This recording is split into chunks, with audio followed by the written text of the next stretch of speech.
So this guy said to use Animoto for an office tour video. You could use Animoto if you're kind of not into like hiring somebody to come and just take a professional video. And if you're trying to do an office tour, you can personally I would just Google has a thing called Google 360 tours.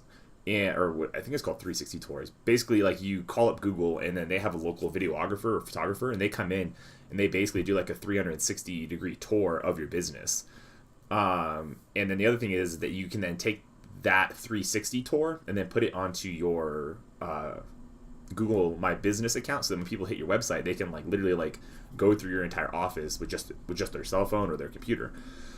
So I wouldn't really use Animoto. I would prefer people or clients of mine to just use the Google 360 tours and just call up Google, say, hey, send me somebody down. They'll come in. You know, it's like a couple $100. They come in, they do all the photos and everything. They put together a really awesome video for you. You slap it up on Google.